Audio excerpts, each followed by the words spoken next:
All right. So let me spill the tea on how I met my incredible girlfriend about a year ago. She's legit amazing, smart, beautiful, and everything I could ever wish for. Our connection was instant and we hit it off from the get go. It was like a match made in heaven. We vibed on so many levels, from our taste in music to our love for binge watching the latest Netflix series. And don't even get me started on our late night gaming sessions. She's got mad skills that rival mine. Our relationship was pure magic, and life seemed to be all rainbows and unicorns until the day I met her fam. Oh boy, that's where the plot thickens. So now brace yourself for the drama because things got hella awkward when I met my girlfriend's family. You won't believe the twist. But her sister's boyfriend turns out to be none other than my ex employee. Yeah, I had to fire him a few months back because the dude was straight up terrible at work. It wasn't an easy decision, but I had to do what was best for the company. Little did I know that this guy was about to be all up in my personal life. Turns out he and my girlfriend sis, Jane, have been dating for like 5 freaking years. Whoa, talk about surprise plot twist. So here I am, trying to keep my chill while her sis, his boyfriend, is sitting right in front of me like he's part of the family. I gotta admit, it's kind of weird seeing him there, all cozy and chill with my girlfriend's fam. Like, dude, you were my employee and now you're practically family to them? It's a total mind bender, and I couldn't help but feel a little uncomfortable with those weird looks they were giving me. I mean, it's not like I have anything against the guy personally, but the fact that I had to let him go for being a lousy worker just adds a layer of awkward sauce to the whole situation. I didn't want any bad blood between us, but I was hoping that he was not holding a grudge or something. Okay, so let me tell you how things started to get messy with my girl's fam. Turns out my girlfriend was kind of the overlooked child, while her sis was like the golden child getting all the love and attention. And of course, her sis, Jane, had no chill when it came to bringing up the fact that I had fired her boyfriend. She didn't hesitate to remind me how I was the boss at work, but just a newbie at the fam table. She played it off as a joke like it was all in good fun, but deep down I could feel the tension and seriousness. The vibe turned awkward real quick, and those side eyes and smirks didn't help either. It's like they were all in on some inside joke that I wasn't privy to. I felt like an outsider at my girlfriend's family gathering. It's not like I expected special treatment or anything, but I didn't sign up for this uncomfortable situation either. I couldn't help but wonder if they were judging me for firing Jane's boyfriend. Did they think I was some heartless corporate robot or something? I know it's just a family gathering, but man, it felt like a trial or something. And my girl, bless her heart, tried to keep the peace, but I could tell it was tough for her too. She's always been the overlooked one in her fam, and now this whole awkward situation was making it worse. I didn't want to cause any drama, so I tried to brush it off and stay cool, but deep inside it was eating at me. I love my girl, and I didn't want to be the reason she had to deal with all this family tension. Jane couldn't seem to let go of the fact that I fired her boyfriend. It became her favorite punchline, and let me tell you, it was anything but funny. She kept making these constant comments, acting all chill and casual like it was just a big old joke. But it wasn't funny, it was hurtful. She loved playing this twisted game of pretending it was all in good fun, while slyly throwing shade at her sister for dating her ex boyfriend, yours truly. Every time she made one of those snide remarks, I could see my girlfriend cringe and try to shut her down. But Jane was relentless, and she mocked her for being too uptight and not being able to take a joke. It was like she took pleasure in making her sister uncomfortable, and it was just plain cruel. The worst part was their parents were in on it too. They laughed along with Jane like they found her jokes amusing. It was like they were all ganging up on my girl, and I couldn't stand it. I mean, it was one thing to have playful banter, but this was taking it way too far. Seriously, sis? You landed the boss at work? I guess it's your way of trying to get special treatment in the family too, huh? And let's not forget about my ex-employee, Harry. He was eating it all up like he was at a comedy show. He probably loved the fact that his girlfriend and her family were making a mockery out of our past work history. I just couldn't even. I wished I could say I took it all in stride, but being the cool and collected Gen Z guy that I was, but it got to me. I love my girl, and seeing her treated like this was breaking my heart. I didn't want her to be caught in the middle of all this mess. I knew I needed to find a way to address the situation, but I didn't want to add fuel to the fire or make things worse. I just hoped that eventually Jane would realize that her so-called jokes were hurtful and that we could all find a way to move past this cringy chapter. Enough was enough. I couldn't stand by and watch my girlfriend, the one I loved, be treated like a punching bag by her sister. So I mustered up the courage and decided to have a serious talk with Jane. I sat her down and looked her straight in the eye. Jane, I need you to listen to me. Your constant jokes and comments about my past decision to fire Harry are hurtful and not okay. It's time to stop this nonsense and show some respect. She scoffed, clearly not expecting me to confront her.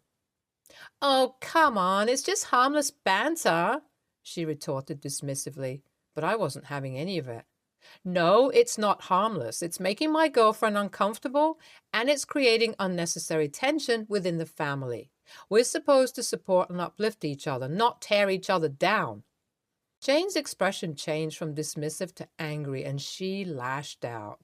Well, maybe if you weren't so sensitive about everything, it wouldn't be a problem. I took a deep breath, trying to keep my cool. I'm not being overly sensitive. I just care about my girlfriend, and I won't allow her to be treated like this. It's time for you to stop playing these mind games and show some maturity. But instead of backing down, Jane's anger escalated. Fine, if you're going to be all high and mighty, then let me make it clear. If your girlfriend doesn't break up with you, I'm done with this family forever. I was taken aback by her ultimatum. Threatening to cut ties with her own family over this? It felt like she was pushing the situation to a whole new level of toxicity. As much as I cared about my girlfriend and didn't want to see her sister drift away from her family, I couldn't let Jane's manipulative behavior control our relationship. I knew I had to put my foot down and protect the love we had built. So I told Jane firmly, you may not agree with our relationship, but I won't let you dictate our choices. My love for your sister is real, and if you can't accept that, then maybe it's time for you to reevaluate your priorities. As I stood my ground, I couldn't help but feel a mix of emotions. I hoped that my words would make a difference and that Jane would realize the impact of her actions on the entire family. AITA for being the cause of all this trouble? Update 1. Despite my efforts to reason with Jane, she refused to back down and continued to cause trouble in our relationship. It became clear that her animosity towards our love wasn't going away anytime soon. My girlfriend and I knew we couldn't keep subjecting ourselves to Jane's toxicity. We had to prioritize our happiness and well-being, even if it meant making some tough decisions. After some heartfelt discussions, we decided that the best course of action was for my girlfriend to move out and create some distance from her family. It wasn't an easy decision, but we knew it was necessary to protect our relationship from further harm. Update 2. Despite her fam's drama, I offered my full support to my girlfriend, both emotionally and financially. I wanted her to feel secure and empowered during this transition. We knew it might be challenging for her to find a job and settle into a new environment, but we were determined to face the challenges together.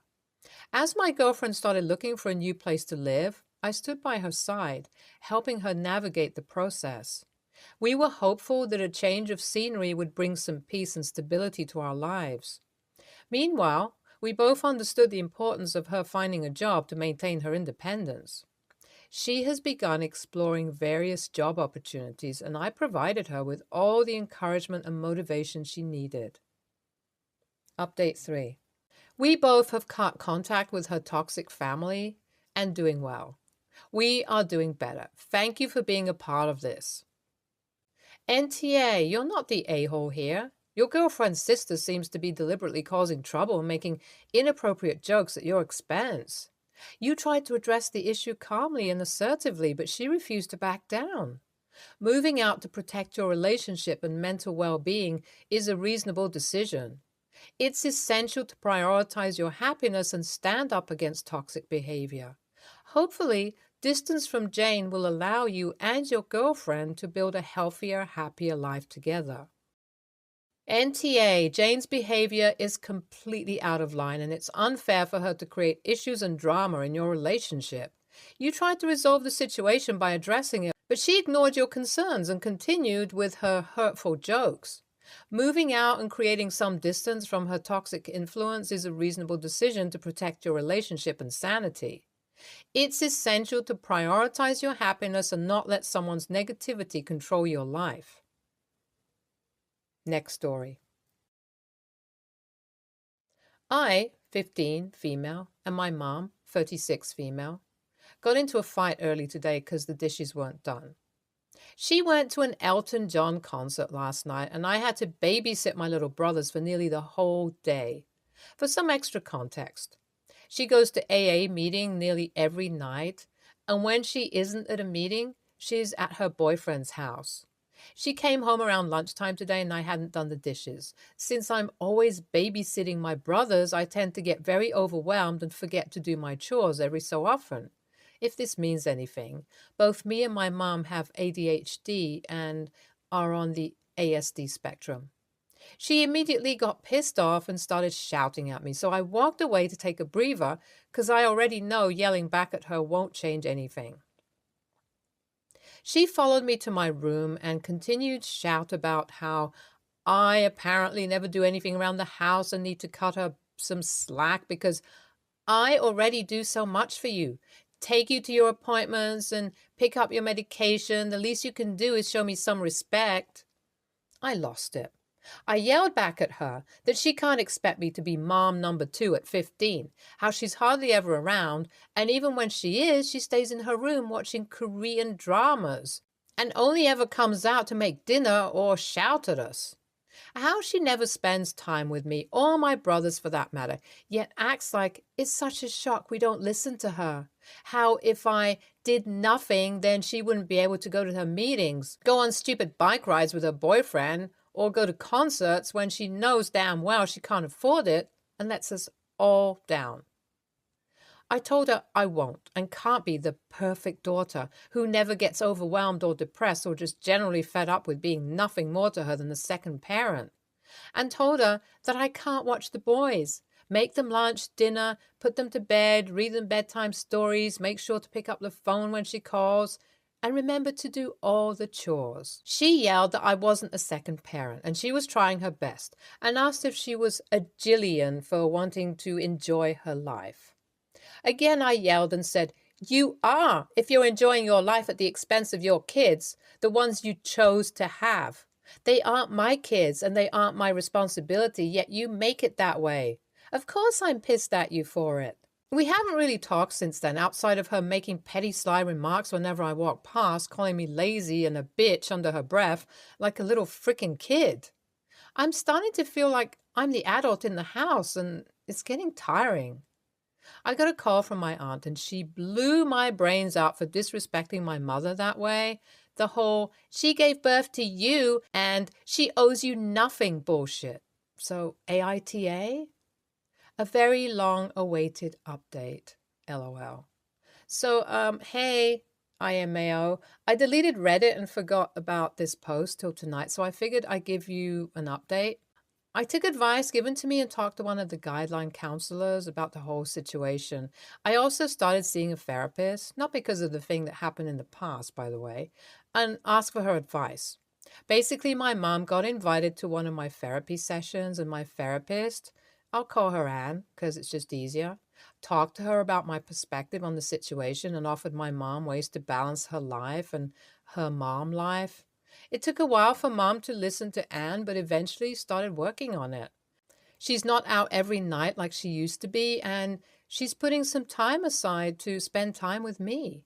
I never learned how to cook, so she's been teaching me some simple dishes like spag bowl. But yeah, it's been going pretty well lately.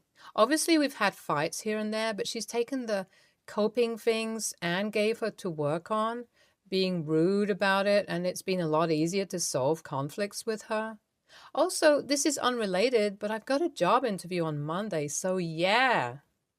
Thanks, by the way, for all the advice and support from those of you who commented. I probably wouldn't have told anyone about it if you didn't, so thanks, LOL. NTA, you're doing amazing, sweetie. As an older sister who had to raise her younger sister when I was still a child, I understand you completely. Stand up for yourself. Your siblings will remember this for the rest of their life and they will thank you. Like you, they are not at fault. It's your parents' fault. I think you did great. Don't pay attention to your mom or aunt. Next time they say something to you, tell them they can come and watch the kids all day. Please keep going to school and educate yourself. I hope you get into a college or trading school so you can get a good job and be financially stable. NTA, your mother is avoiding her responsibilities as a parent, tries to parentify you, and is the one who's disrespectful towards you. You did far more than you should have needed to do, and your mother sounds low-key selfish and irresponsible, even toxic.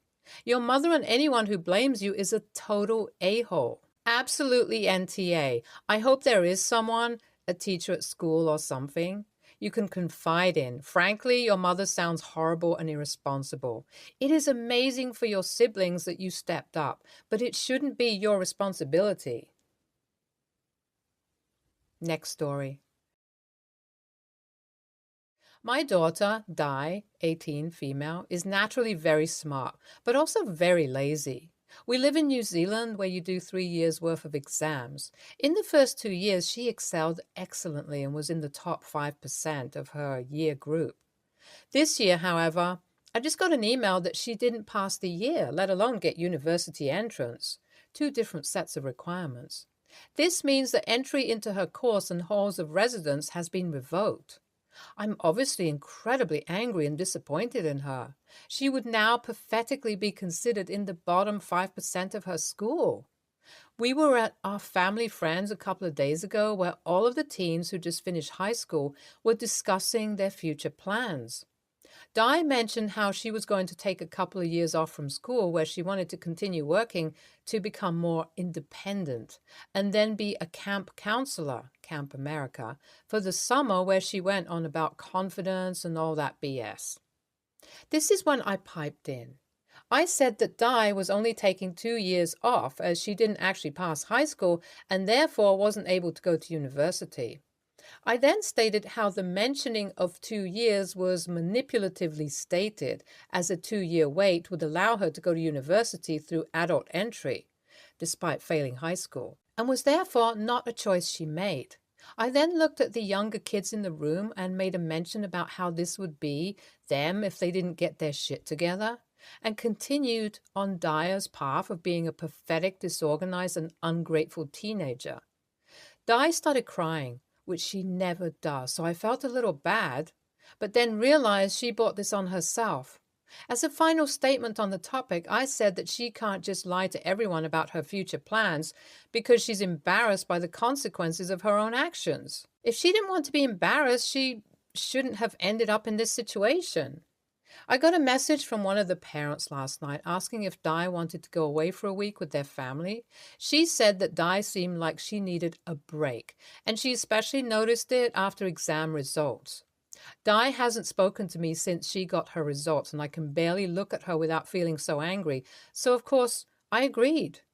When she came to pick her up, however, she had the audacity to say I needed to let it go and think about if it was the right decision sharing her personal information with the others. She said she was ashamed on my behalf before abruptly leaving. I don't believe I did anything wrong, as it was wrong of Di to lie about the reasons behind her future plans when she needs to own up to it. However, the comment from the other parent took me by surprise. YTA, I live in New Zealand too. If she was flunking NCEA level 3 that badly, you would have been notified by her teachers in the first half of the year. If she failed mid-year, you would have been told. So either this is total BS or you are a neglectful parent who doesn't give a shit about her daughter. She has every right to keep her academic business private. You had no right to expose her the way you did to her friends. I can't wait till I see you posting about how your adult daughter has cut you out of her life. And poor me, I don't know why. Get a grip. YTA. YTA, your daughter failed high school? Where were you? Aren't you the parent? Weren't you contacted? What actions did you take to correct this path? This is your failure too. Your child is just that, a child, maybe one that is almost grown, but you are still responsible for them. Embarrassing them in front of peers like that did nothing to help your child rebound from this. And they're going to need help because what's done is done, and they are trying to find a path forward, and you just crushed them doing what you did. Opinion 3. YTA. There's a reason someone drops that far grade-wise, and judging by your post, you probably have no idea why, or even care about it. When I had a grade drop like that, I was being physically abused by my boyfriend at the time. My parents had no idea, even when I tried to tell them. But they did what you did. They didn't care why. Why didn't matter, and it was all my fault. His following me from class to class, locking me in a room with him, and tormenting me should have never mattered in their eyes. The day I turned 17, I had them sign paperwork to let me enlist because I couldn't take the criticism or judgment. I couldn't take the shaming. I enlisted when the war was still in full swing. I thought that joining the military and maybe going to war would still be more peaceful than my home because my value to them was entirely based on grades. The success they could brag about to other people. Your daughter isn't your object to shame and praise as you please. She is a whole-ass human with emotions. But you used her as a scare tactic for kids. Have you ever thought maybe she doesn't feel emotionally safe with you? And this behavior is why? Stay tuned for more stories from our girl relationships.